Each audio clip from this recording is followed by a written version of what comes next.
Welcome, Wappinger residents, to Talk of the Town with Supervisor Dick Thurston. I hope that all of you are starting to recover from the terrible flooding conditions during the remnants of Hurricane Ida that besieged the town. We had a lot of storm-related damage, but fortunately not as bad as some of our neighboring communities, such as East Fishkill and Paulding. I think Paulding right now already has over $1 million of municipal damage to their community. But here's an important point I want all of our residents to pay very close attention to and to get back to me ASAP here at Town Hall. My email address is rthurston@townofwappinger.ny.gov. Mike, maybe you can put it on the screen. But we have been working closely with the county, with County Executive Marcus Molinaro. Fortunately, William Bill, who is our long-sitting and excellent councilman from Ward 1, Bill is the manager for the Emergency Operations Center and has been working very closely along with Commissioner Dana Smith with FEMA. Here's the status and here's what you need to do. First of all, there was a significant impact, largely along Sprout Creek and also Old Hopewell Road going down Spook Hill Road. And that was all related to the deluge of rain that clogged all of the culverts, the storage retention basins, and also the wetlands just could not absorb the water and get rid of it fast enough. This being despite the fact that Mike Sheehan and his folks had been out there well before the storm, cleaning up culverts, trying to clear everything in case, anticipating, in fact, that we would get some heavy rains this year. Furthermore, as you know, we were very actively involved with the emergency declaration that the county executive issued. I was up at 1:30 in the morning working with the county executive and Bill Beal on the emergency order. This emergency order dealt with the ability of the town and the county, other municipalities, to respond quickly to the emergency conditions. The emergency order, Dutchess County has been included in the Governor Hochul, as well as President Biden's emergency declaration. So Dutchess County was included in the orders that allowed us to do all the appropriate response necessary to protect lives and try to preserve as much property as we could. But that's the first of a two-step process. I have received many calls, many email from our poor residents and businesses who have suffered damage as a result of the floodwaters. I walked many of the areas and have observed the flooding of so many different properties along especially the Sprout Creek. But we had other areas, such as on Scott Drive, where the water systems that were designed to remove water that was average fall built when these places were built 30, 40 years ago to something exceptional and unplanned, such as today. So this phase 2 is the most important one for our residents and businesses. This is the process where we have been requesting through the county to have FEMA issue, and the president, in fact, to issue emergency declaration, with respect to private homes and businesses damages suffered during the storm. This has not yet been issued, but rest assured, I, Bill Beal, and county executive, and all of our other municipalities affected are working hard to get FEMA to include us in that order. Why is that important? That will very well open up some monies that will enable our residents and businesses to recover, or at least the possibility of recovering some money from FEMA for the damage that you've experienced. This amount of money, though, is triggered or will be triggered once the declaration's issued, if it is issued, will be triggered only by meeting a minimum threshold. In the past, we have not reached that particular threshold. So what you need to do is that you need to send to me, via email, pictures of the damage, pictures of any flooding that you had, as well as your cost estimates. I need it by tomorrow. Tomorrow noon would be the preferred aspect of it.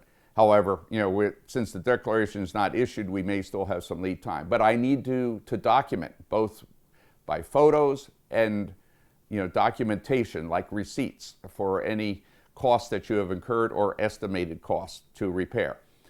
FEMA will only cover finished lived-in areas. They don't cover unfinished basements, unfortunately, and they normally don't cover for yard damage. However, go ahead and include it, submit it to me. So again, keep in mind, we're not yet approved in the county. What you need to make sure right now you're doing is cleaning up your property, making sure that mold does not come in and cause further damage. Document the damage, document the cost for cleaning up. And therefore, I need to try to encourage every one of you to get this in so that we can hopefully exceed the FEMA thresholds. Then, once we get that information, then I'll let you know what the next steps are. Related to the flooding, we have been talking about, I have been working with Cornell Cooperative and other, actually towns and municipalities up along Wappinger Creek. There is, predating me, grant funding for a 9-element plan. This is the Wappinger's Intermunicipal Council, of which I'm the chair. Matt Alexander of the village was involved in taking the lead well before I came on board. But this is something that the town board is 200% in support of for the creek, and we will be having a lot of rollout initiatives, activities that will implement the 9-element plan. We are now looking at doing the similar thing, with respect to the Sprout Creek, where most of the damage, most of the flooding occurred during this storm. And it nearly took out 2 of our bridges, the Montfort Road Bridge and also Brown Avenue Bridge.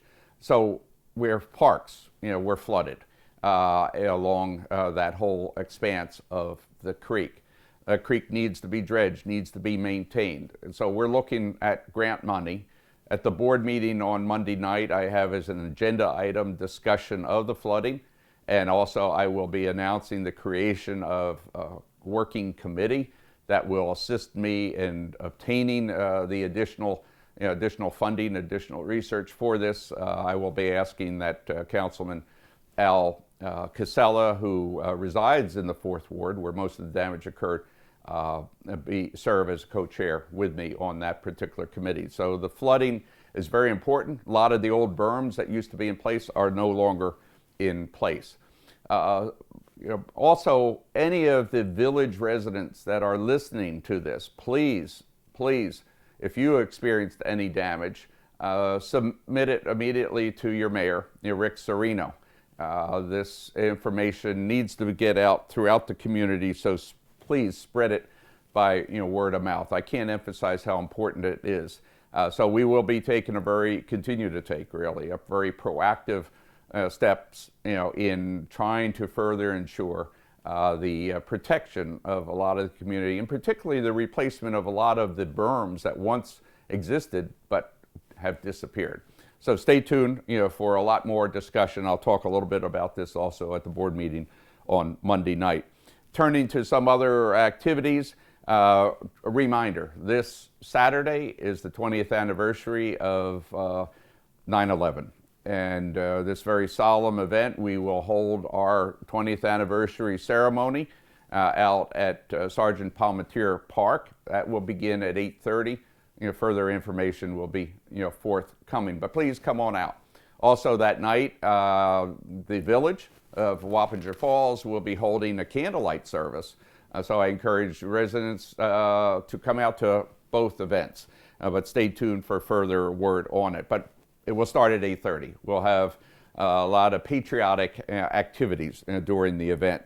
Also, as you are seeing on the tape, we are having on October, October 16th, our crafts fair. This is their annual crafts fair. There's going to be a lot of great booths and activities. So stay tuned for further word on that. And finally, as you are starting to see on October 8th, 9th, 10th, and 11th, that is Columbus Day weekend, we will be resuming after the hiatus of last year, our Community Day event, which will be held in Slaughterhouse Park this year. We have a lot of activities planned, ranging from a parade on Saturday afternoon to fireworks to a major bonfire to rides. We have a carnival ride company that will be there, and a host of other activities which are being publicized, and you will see a lot more information on. But this event will be held over 4 days, starting Friday night on the 8th. That will be the bonfire, a large public bonfire that our friends at COSM are sponsoring, and we'll also have rides starting that night. On Saturday, the events will start shortly after noon with a parade that will be going down Old Myers Corner Road, and that particular parade will end at Slaughterhouse as it has before. Also, we'll have other activities that day, as well as the fireworks. As well as the rides at night. Sunday, a lot of different activities as well, with fireworks being the key element for that night's events. Throughout we'll have entertainers, we'll have musicians, we'll have performances, we'll have a lot going on. Pie eating contest, pie throwing contest, I think painting of pumpkins, a whole variety of also fall activities. So we're calling this Carnival event as our Community Day this year. And then on Monday, the ride company will continue to offer rides that day. Since it's a holiday, they had asked us if they could extend the rides from what would be a traditional 2-3-day event to the 4 days. So please stay tuned for further information from the Recreation Department and from us here at Town Hall. So thank you very much. Please have a very solemn weekend in remembrance of 9/11. So many people who have lost their life either during or after the horrific events of that day. Until soon, please stay safe and remain well. Thank you.